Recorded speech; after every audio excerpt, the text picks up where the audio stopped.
What is up, TikTok and YouTube?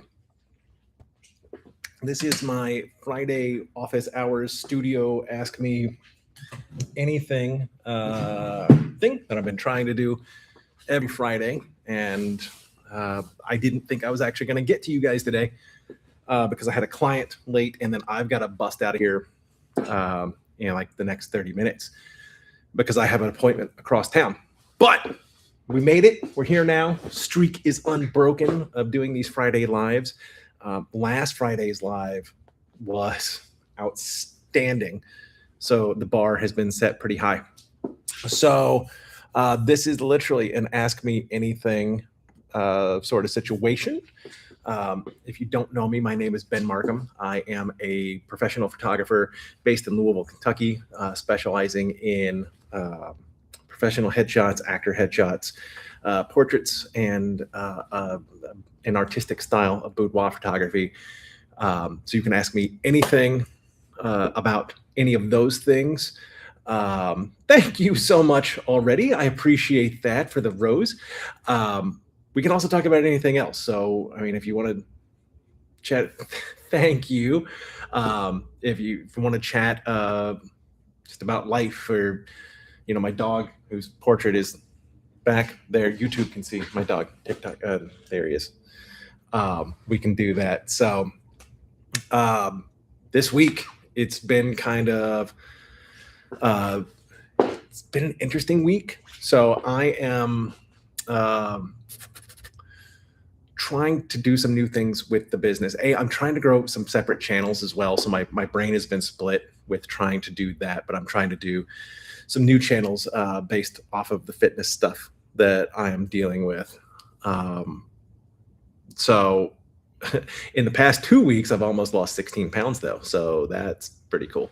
And I'm looking at expanding some of the offerings that I have in the photography business. And as I flesh out some of the details on those things, I will let you guys know. It's time to expand, time to do some other stuff. I want to grow this thing, expand it, be a whole lot more than what it is now. So to do that, it's going to mean taking some risks and seeing what happens. What else has been happening in life? I had a beautiful, beautiful, beautiful portrait and boudoir session in here 2 days ago. It was Wednesday that we did that. Created some beautiful images that I'm going to be able to share. Thank you so much on the fitness. It's been a challenge with the fitness thing. I think I just saw that USA Kilt is here. I have to get with you guys soon because my waist is considerably smaller in the past 2 weeks, and it's just going to be getting smaller because of what my coach is doing to me, and my kilts are just too bloody big. So I will be I will be in touch very, very soon. I don't know how I'm going to keep up with this. I may need to send the ones that I have to you guys to have them taken in a little bit and see if I can make them last a little bit longer so I'm not buying a new kilt every 2 weeks. So so the fitness thing, like I've been on this fitness journey for a bit. I started lifting again consistently 2 years ago, and my diet has been kind of slapdash. Like I eat really clean during the week, and then on weekends it was too much cocktails and other things. So when hiring this coach, we're streamlined in. Almost 3 weeks into this now. Like Monday will be 3 weeks that I've been doing it. Had no cocktails since starting this, which is a bummer. So no, running a business does not help with keeping a good diet. In particular, like I have a tendency to eat and drink my feelings, and there's nothing that like makes me happier. Hey, good to see you. Thank you. Nothing that makes me happier after a day at work than a screamingly cold martini, and then later in the night followed up with a bourbon. And that's really what has has made the process slow down. So we're on the thing, we're on it. Things are going well. The first 10 days were really, really hard. Um, so like I felt terrible, and like I was lightheaded and I was foggy. Thank you. Thank you. Thank you. Um, that that it means a lot. And thank you for the hearts. But enough of my fitness stuff. Question on TikTok: if I hadn't gone into boudoir, what type of photography would you have chosen or done? So boudoir is actually like the third thing that I did. So I built the business with professional headshots. So okay, let me roll it back a little. When I first decided I was going to go into photography as a business, I had no idea what I was doing, and I made a lot of bad decisions based on what I was seeing online, right? So, like, I assumed at that point, and I had zero evidence to back this up other than what I was seeing on social media, that I would need to photograph families and babies and weddings and biggly boo and everything else under the sun. And I would need to like go to parks and do hand heart stuff and all the weddings stuff I hated. I eventually was like, I don't want to do those things. That's not bringing me joy. I didn't quit my full-time job in a career that I enjoyed to not love what I'm doing. So I eventually kind of put it together as like, I worked in professional theater before being a photographer. I was a sound designer engineer for like 20 years of my life, getting paid to do it for like 20 years. I was like, you've been around headshots your whole life. Let's do headshots. And then nobody in my region, or in my area, I should say, was specializing in headshots. There were plenty of people who were like, wedding photographers, family photographers, whatever, who would be like, yeah, headshot. I can do it, just head and shoulders. How hard can it be? Right. But they were doing other things and doing, headshots on the side just to make a quick buck. I also had the thought of headshots. How hard can they be? Truth be told, headshots are really, really hard to do if you're doing them well. I know that sounds counterintuitive because we're just working from the shoulders up, right? But there's so much that happens on the face and happens very quickly that it's really challenging to do it and do it well and get that connection with people and coach people and guide people and get them to be natural, right? I have a sneeze working. I apologize if I sneeze on camera. So my first headshots that I did were terrible, right? Because I just didn't know. I didn't know any better. I thought they were good. They were terrible. I ended up, Cliff's Notes version of the story, ended up joining Peter Hurley's headshot crew.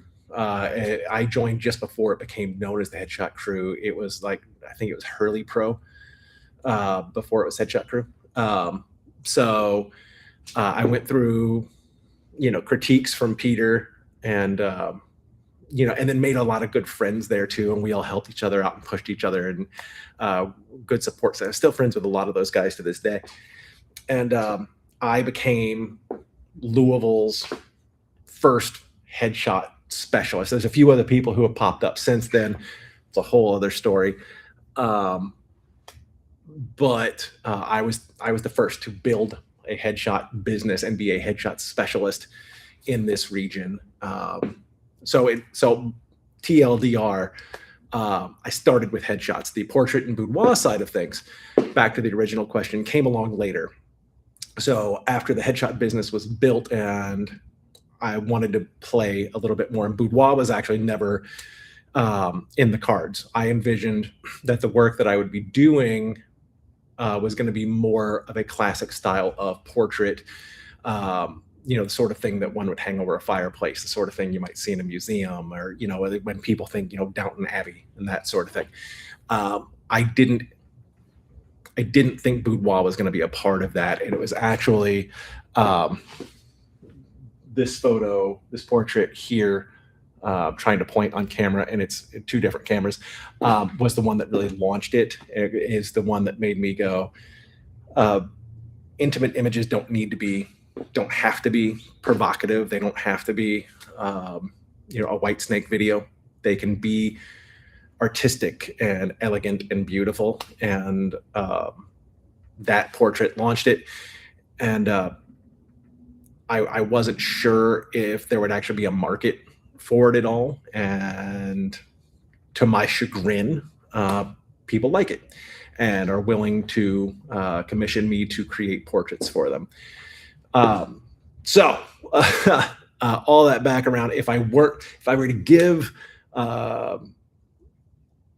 if I was to not be doing what I'm doing now, back to the question, if I wasn't doing photography at all, at this point, I would probably go train dogs. So, I don't know, or I would give it all up and go live in a cabin in the woods and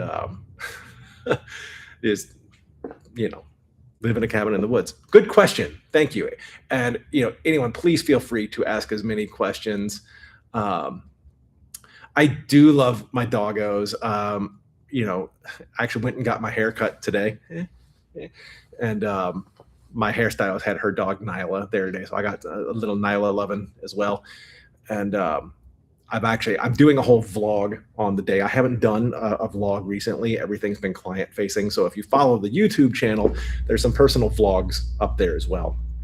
And today is going to be one of those days where I just kind of document the day. And, so I've got my beard getting trimmed and my hair. Do I still do mentoring? Yes, I absolutely do mentoring. So I do, like, you can book a call. If you go to the link in my bio, you can book a call with me on Zoom. We can do mentoring that way. I can, look at your website. We can look at your portfolio. I can give advice on lighting, those sorts of things. It says invite a guy in a golden to join as a guest. If a guy in a golden is here, I don't think they are, but that would be cool. I love that account. So you can do it that way. I'm considering I haven't done this in a while. I'm considering starting to reopen full day mentor event in the studio where you could just book me for the entire day and do that. I keep toying with the idea of hosting in-person workshops, but the last one I did with another photographer, trying to get people to sign up for it was just it was maddening. I don't like putting that sort of effort in, but I may have to get over it. Yeah, man, I just hit the link in my bio. I think it's just called the book a call, or you'll see it if you scroll down to the bottom. There's buttons, and book a call with me. We'll do it via Zoom. Easy peasy. Happy to answer whatever you would like to go through. So thank you for the question. And I'm not being rude looking at my watch and checking on things. I know I have to be out of here at a certain time today because I have an appointment across town. So I have to be cognizant of that. Sorry for my giant adult sippy cup. My coach wants me drinking a gallon of water a day. So this is the easiest way to track it. It's also got my electrolytes in it. So I stay nice and hydrated. Comment on TikTok. If I ever make it in life, trust me, your paintings will be in my house. Thank you. These actually aren't paintings. These are, have a great weekend too. So, but no, these aren't paintings. These are photographs. These are portraits that I've created with my camera. Ones that are non-client facing are available for sale. I actually have a copy of the Three Graces here in a 16x24 right now that I could sell today. And unfortunately, I can't show the Three Graces on social media because it will get me banned with a quickness. And I am not in a mood to get banned. I've had too much of a hassle building these accounts. So if you want to see the Three Graces, they are up on my Patreon. So that was not a shameless plug to go join my Patreon. You're welcome to, but that's, as of right now, that's the only place online where the Graces exist. I do have um, a large print of it here in the studio, which just came off the wall. And then I've got the original test print, which is a 16 by 24 of the Graces. Um, I haven't done a personal project in a while. Like like after I did the Graces and I worked on it, and then it was like trying to grow the business over the past couple of years with the economy has been a challenge. So like all my creative juices got a little bit squished. So I need to rekindle some of that and just create some stuff just for me, because it's I do occasionally bring people into the studio just to shoot for content, but that's marketing material. It's not the same as creating a piece just for your soul, right? So I need to get back to that soon. Um, do you just do the boudoir portraits, or do you try to experiment? So I do classic portraits. I do boudoir portraits. Same style, different clothing, right? So I haven't experimented with much new in a while. I kind of got the itch though. I was had a very brief exchange with another photographer on the other platform the other day, and I was answering the question about what makes photograph feel painterly, and I was talking about how for me the way I do it, it's all like it's in the lighting, and it's big soft light is what I tend to. And this photographer commented, oh, that's really interesting. I do it with really hard light. And, I looked at some of their work and it was like, oh, yeah, absolutely. It still has that, painterly vibe that people talk about, but it's a very different style. It's very reminiscent of some of the old religious paintings with like just a crazy hard light. It was really gorgeous. And that's not something that I've done.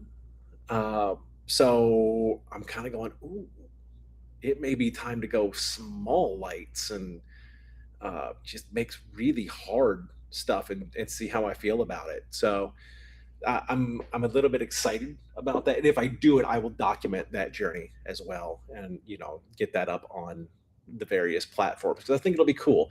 And it's a good question. I think it's cool to um, experiment and play.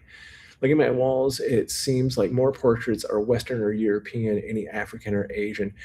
You mean, have I photographed people, African folks or Asian folks? Yes, I have. A fair amount of them. Uh, I don't have them up on the wall right now because those were paying clients who asked to keep their things private. Um, so I'm not opposed. I'm here. As I said in the video that I posted about the male boudoir stuff a couple of weeks ago, everybody is welcome in this studio. So, um, yeah, good question. But yeah, everybody is welcome here, and I love working with everybody. It's good stuff. Good question. I like those questions. Surprisingly, YouTube is very, very quiet today, but that's okay. So, what other questions do you all have today, guys? I know I'm kind of rushing through it. What's my long-term goal in this craft? I don't know that I have one. I never really think about it that way. I just think about creating in the moment, right? I never thought about the long term with my sound design either. I was a sound designer, so I design sound. Same with this. It's like as long as I'm in it, the only goal is to create the absolute best work that I can, and to try to get better. Every time to get better is such a nebulous term. I guess the better way to put it is to grow as an artist. As I do it. And that's in lighting techniques, in any of the classic things that we would talk about, but then also like how I direct, how I interact with the people that I'm photographing, how I do with putting the work out into the world. It's all, all of those aspects of it. I hope to get better every time I do it. Otherwise it's kind of dull. If I weren't trying to do that, then I might as well, go get a cubicle job, a la Office Space. If anyone has seen that movie, it's one of my favorites. Great movie. Which I don't want to do. Like I always want to be growing. And then from the business side of it, which is also an art, don't let anybody ever tell you that growing a business isn't an art in of its own. Is to keep growing it. I'm here to make money as well. Question on TikTok. One more, boss. Would you? One more, oh, you call me boss. I like it. Would you consider yourself naturally talented or skill forged in this craft? Oh, nature versus nurture. Love that question. I'm gonna say it's a mix, and let me back that up. I love that question. Um, I have always, as long as I remember, had to be creating, right? So when I was a little bitty kid, my mom signed me up for t-ball, right? I love hitting the ball, but that was it. So like standing in the outfield in a t-ball game, it's not a lot going on because kids aren't really going to hit the ball into the outfield. So I would sit out there bored out of my skull, and I would pick up like handfuls of the loose dirt and throw it into the air and watch what shapes it made. Right, like that was, so I had to be creating and doing something. So I would say I've always had a creative mind. I've always had a, what if, or how do we do, or blah blah blah. Having the skill to do those things, I think that's more I worked at it. So like as a sound designer, boy, this is going to sound egotistical. I was really good at being a sound designer, like pretty much right out of the gate, but I got better the more that I did it, being able to tell stories with sound and music and create emotion and do things. I've always been with my portrait work I've been always really good about connecting and drawing emotion out of people. But the technical part of the craft, when I first started, I was really, really bad. Like I had, because I just didn't know. So like I had to learn how to light and to tell stories with light and that sort of thing. So that part I had to work on and still work on, So, oh, thank you very much. Thank you, thank you. I appreciate that. But I think I've always naturally been a creator, but sometimes it's just a matter of um, to use the tools that you're wanting to use. You have to learn how to use them, and that's certainly where I was with photography. And if I was to go jump into a different style of photography right now, change up my environment and do all that, there would be a learning curve as well, which isn't a bad thing. One could almost argue that I may have gotten too comfortable. So. And that's okay too. If I were to start all over, what's something I would relearn? Great question. It would don't pay attention to anything online. Online lies to you. Social media lies to you. People only show you their curated lives and portfolios and things. And because I fell for so much early on because I was so eager to get going fast and looking at, oh, wait, what is success? This is what it is. This is what it is. This is what it is. Because I was kind of desperate at the time. It slowed me down. I was too busy chasing perceived success rather than just focusing on my business and my art. If I had just focused on my stuff a whole lot earlier, my business would have been profitable sooner and my art would have gotten better sooner. So, and then I would also caveat that as well is trust yourself, trust the process, right? I can be a perfectionist at heart, and then I can get into uh, questioning myself and second guessing myself. So I would just be like, no, just trust it. Just make the work and put it out there. That's okay. Uh, Maybe I would have studied a whole lot more Rick Rubin at the time. Um, if you're not, Rick Rubin, one of the greatest producers of all time, and I've been listening to his book on creativity and being an artist, and he reads it. It's like, ooh, sometimes I just need Rubin nuggets bouncing through my head. So good questions. Thank you. Thank you. Thank you. I greatly appreciate that. I've got about 5 more minutes, y'all, before I have to pack up and run across town. So please feel free to hit me with any questions that you like. I've been loving doing these Friday things. And I keep, okay, 2 questions. What and who inspired you to do what you do today? And what's your advice for the new generation? And heading to scope out the location with the model for the first shoot of mine on Monday. That's awesome, Steve. I'm excited to see what you make. Have a good time scouting. What and who inspired you to do what I do today? Boy, that's a lot of different things. I mean, necessity was certainly a part of it. So like I'm a burn the boats kind of guy. So like when I left my theater career, I didn't have anything else lined up. Like, so going into business for myself and doing anything had to work. So necessity is certainly a part of it.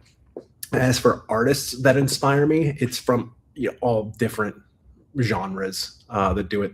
A few of my sound designer friends are certainly on that list, like Darren West, great sound designer, acted, whether he knew it or not, as a bit of a mentor and an inspiration. He's a brilliant sound designer. Lindsey Jones, same thing. Visual artist wise, I always harken back to John Singer Sargent, Caravaggio. I had so many that I could go through there. As photographers, I mean, obviously, Leibowitz and Mark Seliger are there. Platon, Richard Avedon, Joyce Tennyson are all there. Probably a host of others that I'm forgetting. I mean, so like I really draw inspiration from everywhere. It's like I can have an amazing meal that will trigger something in my brain. Dopamine fires off, and I go, "Oh, that's going to translate to bop, bop, bop, bop, bop." So, a lot of stuff. My advice to the next generation: put your phones down. Just put them down. Get tactile again. Like don't listen to music on your phones. Buy records. Get deliberate about what you're doing to, or listening to. Look at the world and how you move through it and interact it, and how other people move through it and how it interacts with each other, and reform that connection, because that connection is everything to what art is. AI is going to get funky. And I'm not going to say death to all AI. I think it needs to be used intelligently, but I think as artists, if we don't have connection, art doesn't exist. Like it's our job to, that's our job. Our job as artists is to create feelings. So go feel and then share that. Yeah, good question. Had to also plan a schedule when I saw how many outfit changes there were. Outfits and a bunch of changes are a thing. I'm always a big planner when it comes to photo shoots. Oh, my pleasure. Thank you for all the questions. I'm happy to answer them as much as I can. I know I have to run in a second, but I do these, every Friday. So please, keep them. I love it. And let me talk through this, and then I got to shut down and go. I'm a big planner when it comes to every photo shoot, and that's my old theater. career coming in. Like I view every photo shoot as a mini production. So like I need to know how many outfits we're doing. What are we doing in those outfits? You too, my friend. Thank you. You know, who all is going to be on set? You know, what's my lighting situation? What's the temperature going to be? You know, who am I working with? What's my attitudes with them? What's their attitudes with me? Because all that goes into a successful shoot. So the more planning you can do before you walk into a photo shoot, the better the outcome is. Like, so the one that I did on Wednesday, I really had a good opportunity to sit and plan going into that. So I knew exactly the ideas that I was going, you know, there's improvisation, obviously, you know, nothing is set in stone, but like I could see the visions in my head before we got there, and it made the day go so smoothly. You know, it certainly helps that my makeup artist team, you know, Pam was here from the Beauty Patrol, is just an effing rock star. And the person we were working with in front of the camera was so good. She was just so good. And I'm going to be putting together behind the scenes from that soon. I just got it organized. So there's going to be a long form version and a short form version. I'll show what I can because some of the looks I can't show on social. But that is what it is. Sorry to throw something out there for you, Steve. Yeah, think about the makeup too, because it's a big thing, right? Like I know how I light. If a makeup artist doesn't know how I light things, they're going to go too heavy on contour. You go too heavy with contour with the way that I light, it looks like people have giant bruises on their face, right? My makeup artist knows what I do, so she compensates for that so that everything looks natural. So here's the thing with them taking control of everything. That's great, fine, and dandy. When I'm behind the camera, this is my show. You know, it's I don't believe in fake it till you make it. It's do the best you can do until you can do better. Faking it till you make it, you know, makes it seem like, oh, you know, you're trying to be, you know, Leibowitz out of the gate. Don't worry about that. Be the best you that you can be right now. Learn something, and then next time you'll do it better. But no, it's when I'm shooting, and unless I'm in a big commercial situation and somebody else is pulling the strings or whatever, when I'm shooting my stuff, because at the end of the day, once I hit the button, it's my responsibility. So if something looks bad on camera, even if somebody else did it, I can't go, that's not my fault, because I still hit the button. So that's my take on it. But once I hit the button, my responsibility. Thank you so much, Brent. All right, everybody. I hate to cut these short because like I've been doing these for like an hour, but I'm cutting it short today. I have to run across town, so I got to shut everything down and go. Thank you all. I do these every Friday. I aim for like 12 or 1 o'clock unless I have a client in the studio. And yeah, if you have any save questions for me, hit me next week. Brandon, I'm so sorry you just joined, but this whole thing will be recorded and up on YouTube, so you can go back and watch it. Everybody, have a great weekend. I will see you soon. See you, Brandon.